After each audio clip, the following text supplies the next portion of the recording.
8.1 Sequences and Series. What we should learn: how to use a sequence notation to write terms of sequences, use factorial notation, use summation notation to write sums, find the sum of an infinite series, and use sequence in real-life problems. Sequence in math and sequence in English is kind of the same thing. It's just a list of things. We have a first member, a second member, like you see here. Here's our infinite sequence. We have A1, A2, A3, A4, all along AN, all along forever. It's like a function, but instead of writing in a function notation, we just write it with increasing terms. If a sequence ends, like if it's AN was our last term, that's called a finite sequence. When it goes on forever, it's called an infinite sequence. So here's our first sequences.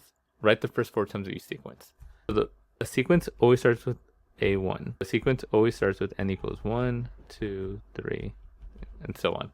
We don't start at 0, we don't start at -1, it always starts at 1. That's our sequence. Our first term here is going to be 3 times 1 minus 2, also known as 3 minus 2, which is 1. A2, 3 times 2 minus 2, 6 minus 2, which is 4. A3, 3 times 3 minus 2, 9 minus 2, which is 7. And then A4, 3 times 4 minus 2. Now this one, you don't have to do the math. If you notice, all we're doing is adding 3 every single time. So that's our first sequence. 1, 4, 7, 10. This one right here, so a slightly different sequence, but we're doing the same thing. 3 plus -1 to the first. Well, that's 3 plus -1, which is 2. A2 is 3 plus -1 squared. Now when you square a negative, you actually get a positive. You have 3 plus 1, that's 4. A3 is 3 plus -1 cubed. Odd power keeps it negative. So we're going to get 3 plus -1, which is 2 again. And A4, 3 plus -1 to the 4th.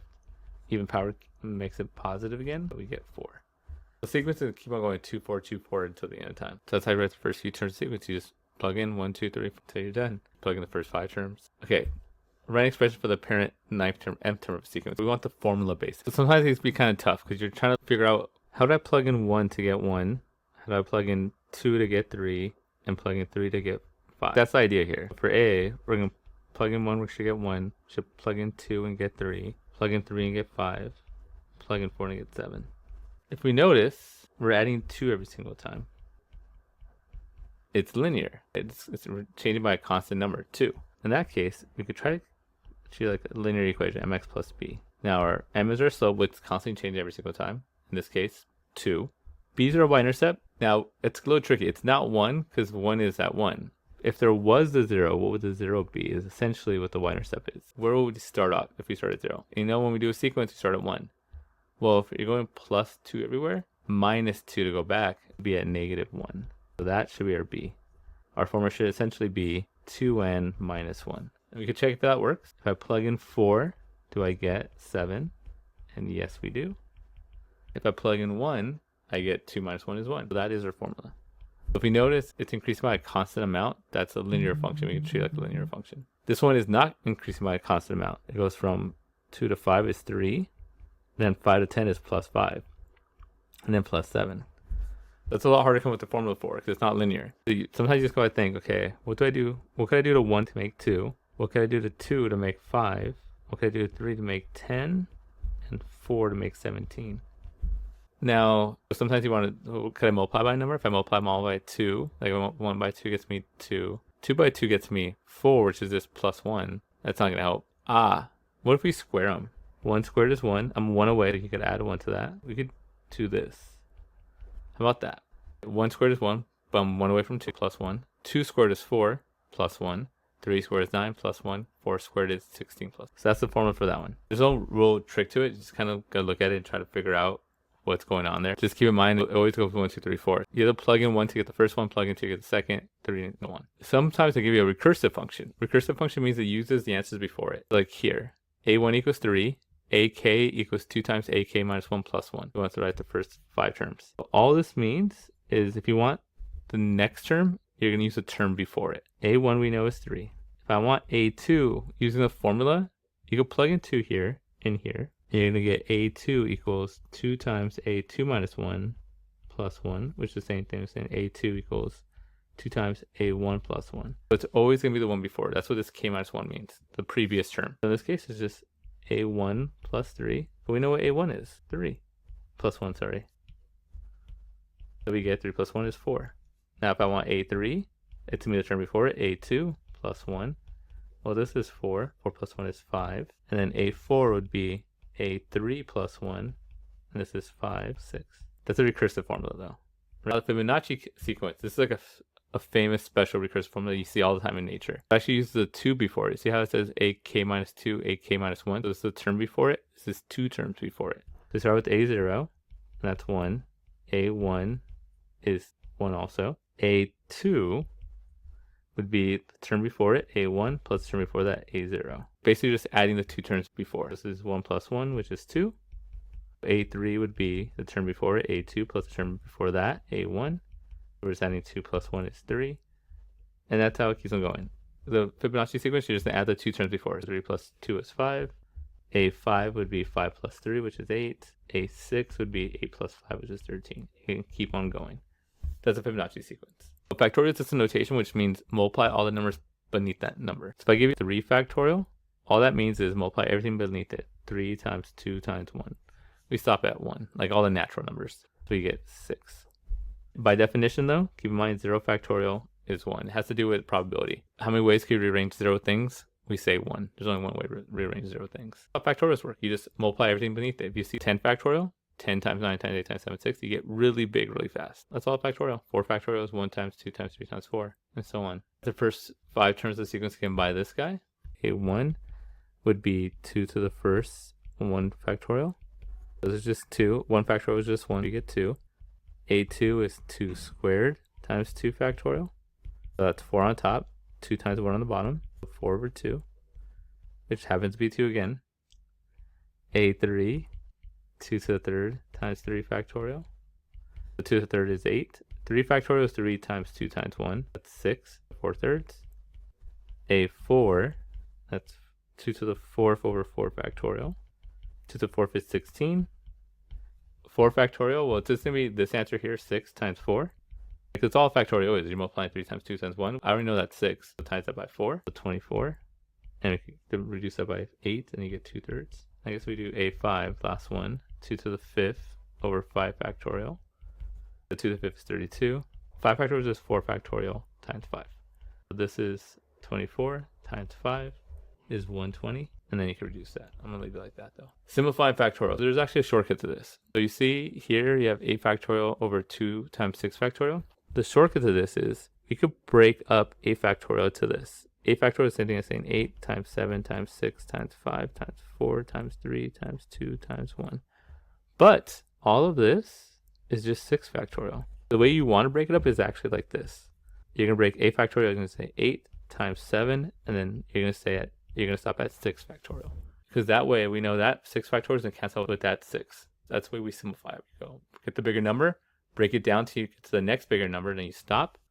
On the bottom here, we could break down 2 times 1, and then we're going to leave the 6 alone because that's going to cancel out. So these cancel. We have 8 times 7 over 2.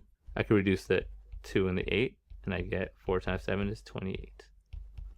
Like that.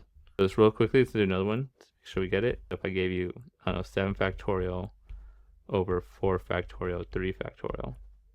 7, I'll go 7 times 6 times 5 times 4. That's where I'll stop. I'm not going to do anything to the 4 because I know it's going to cancel. The 3 I do want to reduce. Some would say 3 times 2 times 1. That's what 3 factorial is. Then look what cancels. 3 times 2 is 6, but that's going to cancel with that 6. I just get 7 times 5, 35. That's how we reduce factorials if we have fractions. And we want to do the same thing here, the same concept. What's n factorial? Well, n factorial is n times the number before that, which is n minus 1, times the number before that, n minus 2. And you keep on going until you get to 1. That's how factorial works. Here, if I just stop at the 1 right there, that's going to cancel out with this one. We're going to do that. N times n minus 1 factorial over n minus 1 factorial. These cancel. You just get n. So that's how you simplify factorials. Summation notation. So this is a notation. Every time you see this, it just means sum up all the values. That's it. It's like a sequence, but then this thing tells you to add them up. This is where you start your sequence. This is where you're going to end the sequence. And that's all it is. If I'm doing a problem and I see this e there, I'm like, oh, they want me to add up all these values. We're going to start at 1, plug it in, and then until you get to 5, and then you stop. And then you add them all up. That's all this is. So we're going to start at 1. I'm going to get 3 times 1, which is 3. Then at 2, 3 times 2, which is 6. 3 times 3, which is 9, 4, 3 times 4, 12, and then 5, 3 times 5 is 15. I started at 1 because I started here because of that guy, and I ended here because of that guy. And the formula I was using was because of this guy. The reason I was using this is because of that. The only thing left is what did I do at the E? The E means add them up. We're going to add all these up. So 3 plus 3 is 9. And then 9 plus 9 is 18. 18 plus 12 is 30, 35, 45. So on this one, it shows you that you don't need to start at 1. You can start anywhere. But in this case, we're going to start at 3. So this same idea, plug 3 in first. 1 plus 3 squared. That's 9 plus 1 is 10.